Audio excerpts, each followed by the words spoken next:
Bona tarda.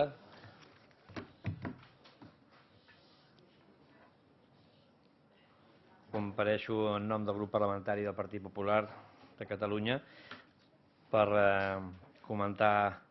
alguns aspectes de l'actualitat política que ens semblen especialment rellevants, pocs però importants. Abans, però, deixin-me dir que venim amb la satisfacció de deixar enrere un cap de setmana especialment intens per nosaltres, els que hem participat en la convenció del Partit Popular a Sevilla, que, com saben, ha estat un gran èxit de continguts, de presència i de projecció cap al futur, de consolidació d'una oferta política d'un partit que té en aquests moments una gran presència en els governs de tota Espanya i que aspira legítimament a governar en el futur per aportar solucions als principals problemes que pateixen en aquests moments els ciutadans de totes les comunitats autònomes espanyoles. I amb aquesta il·lusió que arribem els que hem participat en la Convenció de Sevilla, també els hi he de dir que ens han sorprès les primeres reaccions que hem conegut d'alguns partits polítics, en especial dels dirigents de Convergència i Unió, que declaraven i explicaven que sabien que es convertirien davant d'aquesta empenta i d'aquesta força que el Partit Popular demostra, que es convertirien en l'únic antídot contra una majoria forta del Partit Popular. Jo voldria recordar, perquè sembla ser que per part dels dirigents de Convergència i Unió, quan es parla de que si un govern fort del Partit Popular podria ser dolent per Catalunya, i s'insisteix en els beneficis que va suposar aquells anys, des de la victòria del 1996, aquells anys d'aquells acords en els que el Partit Popular tenia una majoria condicionada per Convergència i Unió, s'oblida expressament, jo penso, s'oblida expressament, o s'intenta generar una certa amnèsia col·lectiva quan s'oblida el que va passar a Catalunya entre els anys 2000 i 2004. Des de l'any 2000, quan el govern del Partit Popular va tenir una majoria absoluta, una majoria per tant forta al govern d'Espanya, i fins a l'any 2004, tots els beneficis que això va suposar per Catalunya i tota l'empenta que Catalunya va rebre durant aquella època, és a dir, tant és en matèria de traspassos de competències com inversions, infraestructures, el mateix model de finançament pactat el 2001, que es va posar en marxa el 2002, etc. Són l'ampliació del port, de l'aeroport, tantes coses positives que van passar a Catalunya gràcies a un govern fort del Partit Popular a Espanya entre els anys 2000 i 2004, en els que la influència de Convergència i Unió no era necessària perquè el Partit Popular tingués clar que havia de fer el que va fer per millorar les condicions de vida dels ciutadans i les ciutadanes de Catalunya. Per tant, més que presumir de ser l'antídot contra una majoria forta del Partit Popular, que va ser quelcom positiu, jo diria que en aquests moments el que és realment Convergència i Unió és la unitat de rescat del Rodríguez Zapatero, que cada vegada que està a punt de caure corre a rescatar-lo, a ajudar-lo al salvament de Rodríguez Zapatero perquè pugui continuar governant Espanya molt i molt temps. És a dir, és evident que Convergència i Unió prefereix un govern feble de Rodríguez Zapatero que no pas un govern fort de Mariano Rajoy. En tot cas, és la seva responsabilitat, òbviament, de fer aquest tipus de pronunciaments, però el que sí que voldríem és que no s'intenti manipular l'opinió pública fent-li creure coses que no són, i per aquest motiu m'ha semblat oportú començar recordant els beneficis que va suposar per Catalunya un govern fort del Partit Popular entre els anys 2000 i 2004. Avui el govern, novament, ja és una tònica d'aquest govern, és la quarta reunió del govern després de les eleccions, ha comparegut per no explicar cap decisió important que tingui a veure amb allò que per nosaltres és la principal prioritat, que és sortir de la crisi econòmica i crear ocupació, cap proposta nova, cap acció, cap decisió, cap programa que ens permeti veure un camí clar cap a la sortida de la crisi i cap a la creació d'ocupació, la qual cosa lamentem, això sí, més nomenaments i alguns anuncis que no deixen de sorprendre. El primer és que se'ns anunciï ja que es presentarà immediatament el pla de viabilitat financera, el de reequilibri financer, a Madrid, per tal que el Ministeri d'Economia el pugui examinar, i que després el Consell de Política Fiscal i Financera es pugui pronunciar al respecte, que de fet és necessari fer-ho, i que es faci sense tan sols haver obert el més mínim torn d'opinió o de conversa o de coneixement a la resta de grups parlamentaris. Tots vostès recordaran que en la nostra darrera compareixença vàrem explicar el contingut de la proposició de llei que hem presentat en el registre de llei catalana d'equilibri pressupostari, d'estabilitat pressupostària, i en aquesta llei, precisament, que proposem en el govern, nosaltres, hi ha una part important on demanem precisament que quan el govern presenta el seu pla de reequilibri financer per tal d'estabilitzar les finances de Catalunya, ho faci passant prèviament pel control del Parlament de Catalunya, que el puguem veure, que el puguem conèixer, que el puguem opinar i que no passi com ha passat fins ara, on tots vostès recordaran el darrer pla econòmic, financer, de reequilibri de la Comunitat Autònoma de Catalunya, presentat pel govern fa un any i que ha quedat en paper mullat, ja no serveix per res. Jo el tinc perquè el vaig demanar personalment, tampoc es va presentar en aquesta cambra, no es va venir a presentar en el Parlament de Catalunya i creiem que seria una mesura de transparència, de participació i d'eficàcia poder aquest tipus de mesures poder-les conèixer abans i poder-les debatre també aquí en el Parlament, cosa que nosaltres demanem. D'altra banda, també deixi'm comentar dos aspectes que em sembla importants. El primer, en relació a aquesta ampliació de crèdit que el govern ha anunciat avui en relació a la companyia aèria Spanair, de 10,5 milions d'euros. Nosaltres el que li demanem al govern en aquests moments, a partir del coneixement de l'anunci d'aquesta mesura important,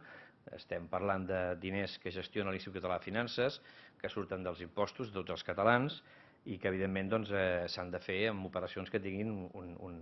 una solvència econòmica demostrada o un interès des del punt de vista estratègic de Catalunya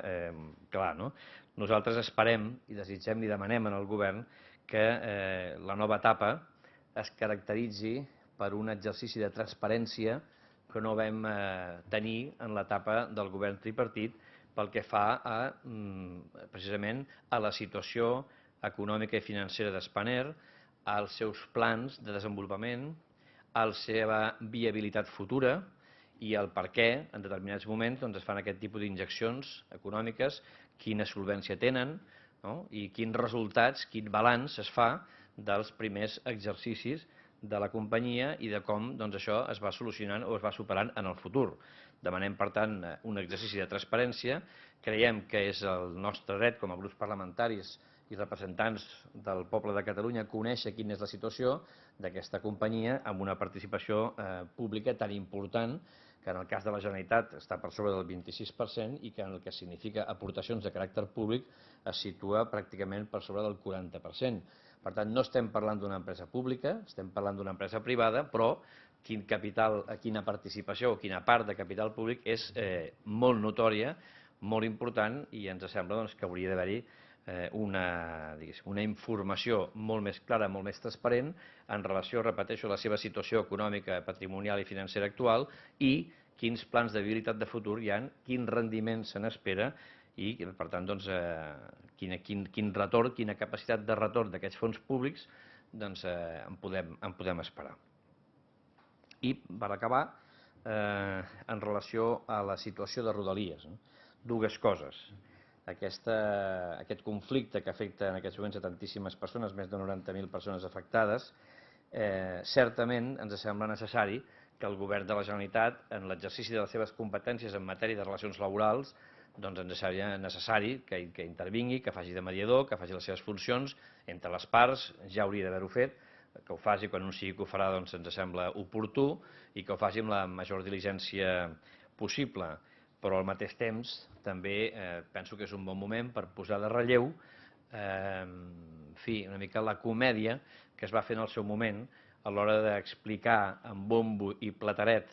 el significat d'aquest traspàs de competències, que en definitiva en el seu moment no era més que un exercici de voler presumir de posar-se en el saldo de les competències transferides una competència important, quan nosaltres ja anunciàvem en aquell moment que de la manera com s'estava fent realment en el fons no hi havia una autèntica traspàs de competències i no hi havia una garantia de gestió d'aquestes competències, però les competències estan transferides i el que no es pot fer en aquests moments és afirmacions com les que hem escoltat avui per part del govern de que, en fi, que es demanen excuses i tal, però que no es pot fer res més i que per tant hem d'esperar que Renfe actuï millor perquè Renfe no fa prou bé. El titular de la competència és la Generalitat de Catalunya, no es poden donar excuses de mal pagador, el responsable per tant de que l'operadora gestioni correctament aquesta competència és de la Generalitat de Catalunya i el govern ens sembla que ha de ser més seriós i ha d'assumir les seves responsabilitats, fer la feina bé i no limitar-se a dir que Renfe ha de fer les coses millor, sinó també entendre i acceptar que és el propi govern també qui ha de fer les coses millor. Aquestes són les qüestions que els volia comentar i, òbviament, quedo a la seva disposició si volen fer alguna pregunta o observació. Quina és la posició de vostès respecte a la nova reestructuració de les caixes i la posició que ha manifestat el govern de la Generalitat? Nosaltres estem, com sempre, no hem canviat la posició i la coneixen. Estem a favor d'un sistema financer que sigui sòlid, que sigui solvent, que garanteixi la viabilitat de les entitats financeres, l'accés al crèdit de les petites, mitjanes empreses i famílies i, evidentment, la garantia dels dipòsits dels clients. No? Per tant, nosaltres estem a favor de millorar l'eficàcia del sistema i l'única cosa que sí que estem també dient, i reitero, és que no estaríem d'acord, diguéssim, amb que desapareixin com a tals entitats. Però, evidentment, tot el que siguin operacions de fusió o de reestructuració que aportin millora de l'eficàcia al sistema financer en el seu conjunt, siguin quines siguin les entitats que hi participen, nosaltres des del primer moment hi hem estat d'acord i continuem estant-hi d'acord, sempre i quan, evidentment, es facin amb garanties de legalitat i no suposi la desaparició de les accions de caràcter fundacional de les caixes d'estalvi i la proximitat als territoris fundacionals, que són en aquest cas els que van donar origen a les caixes a Catalunya i al model propi de caixes català.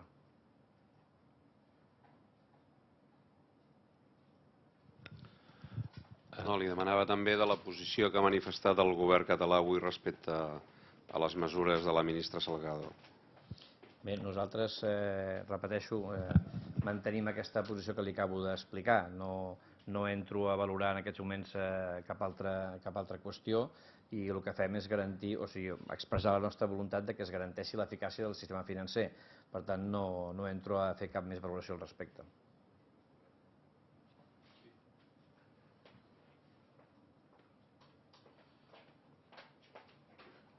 Digui. Sí, jo li volia preguntar, ahir vaig assistir a una roda de premsa del senyor Duran i clar, ell deia que quan el PP, perquè en aquella època em sembla que vostè estava a Unió, el PP va necessitar els vots de Convergència i Unió arran del pacte del Majestic, llavors no criticaven la immersió lingüística. Per què llavors no i ara sí? Pot tornar a explicar una mica la pregunta? Perquè sembla que hi ha una contradicció interna en la pròpia manifestació del senyor Duran. Si m'ho pot explicar una mica més. No, és a dir, quina és la manifestació de quin és el canvi d'opinió, diguéssim? Ell feia la reflexió que quan el PP va necessitar els vots de Convergència i Unió als anys 90 per fer president el senyor Aznar, no va haver-hi cap crítica a la immersió lingüística, al contrari, el senyor Aznar es vantava de parlar català en la intimitat, com segur que recorda. Jo crec que no hi ha cap contradicció aquí. És a dir, el Partit Popular ha mantingut sempre la mateixa posició en aquesta matèria. El Partit Popular el que està manifestant i ha manifestat sempre és la necessitat que s'entengui que hi ha dues llengües cooficials a Catalunya. I aquesta posició és la mateixa avui i era la mateixa llavors. El Partit Popular no s'ha manifestat en contra de l'existència de la llengua catalana, que és llengua pròpia de Catalunya, com a llengua vehicular. El que fa el Partit Popular és coincidir, en aquest cas, a més, amb les sentències del Tribunal Superior, en el que s'estableix un fet que el Partit Popular ve defensant des de sempre, i és que el català i el castellà són dues llengües cooficials a Catalunya i que, per tant, no es tracta d'estar en contra de la immersió lingüística en català, sinó de la immersió lingüística en una sola llengua i que aquesta immersió s'ha de produir en les dues llengües que són cooficials en el territori de Catalunya, que són el català, llengua pròpia, motiu pel qual és llengua cooficial, amb el castellà, que també ha de ser tinguda en compte com a llengua vehicular a Catalunya. I no hi ha cap canvi de posició. El que hi ha és una coherència total des del començament fins ara.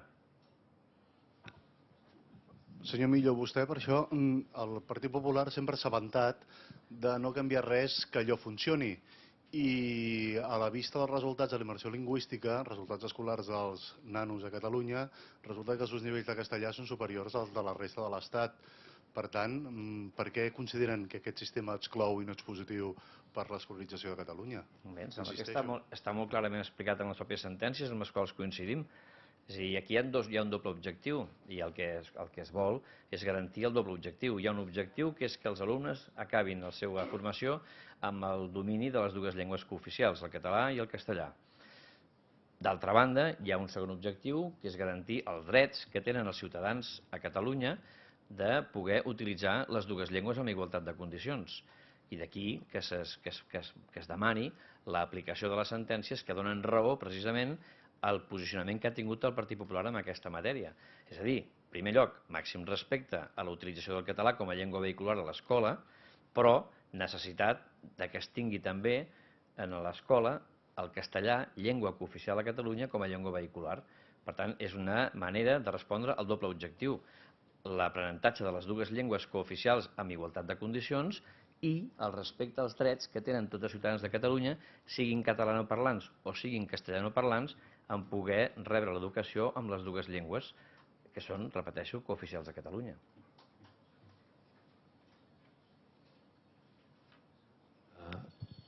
Aquí vaig, dues qüestions. La primera és sobre, hi ha en marxa, sembla, una iniciativa per crear una ponència conjunta per fer una llei de transparència al Parlament. Volia saber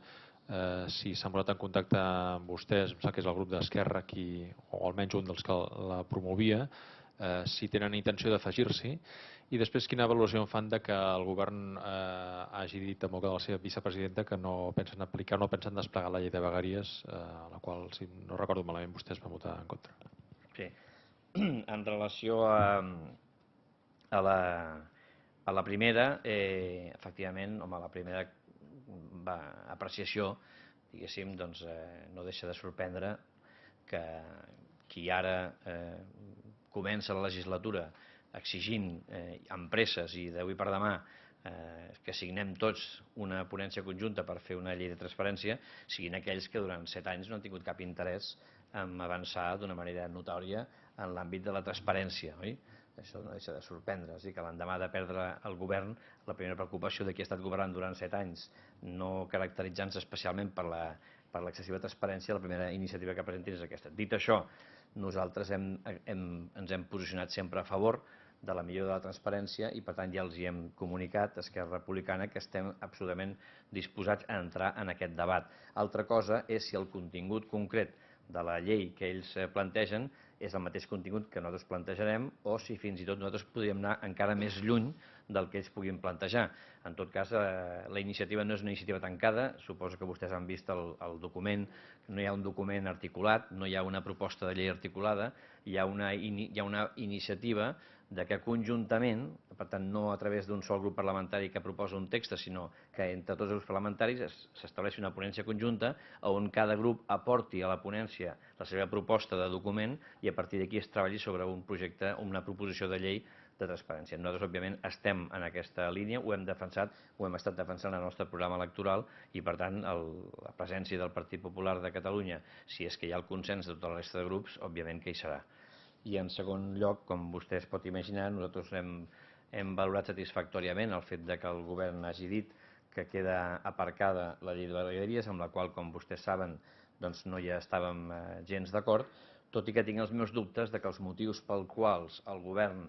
deixa aparcada la llei de vegueries siguin els mateixos pels quals, diguéssim, nosaltres en el seu moment ja ens vam posicionar en contra, atès que nosaltres el que no volem és que hi hagi una superposició d'administracions, una inflació d'administracions i que es creïn administracions noves sense que desapareguin prèviament administracions que en aquests moments ja funcionen, com és el cas dels Consells Comarcals.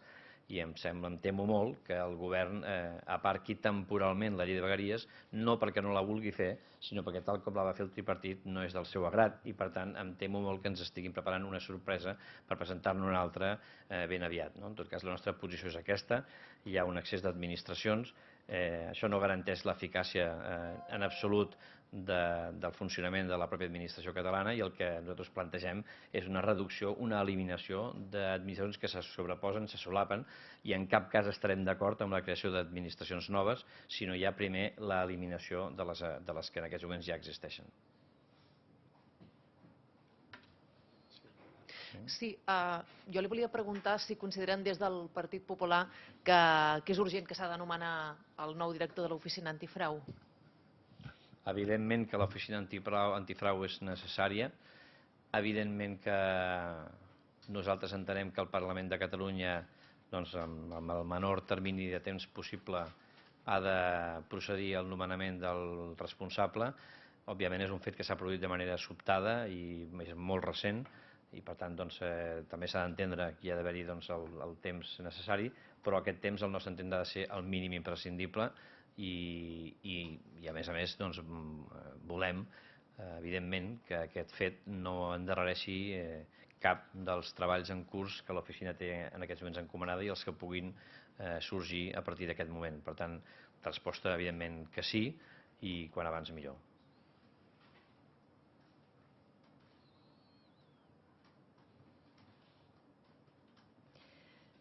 Molt bé, doncs moltes gràcies. Fins la propera.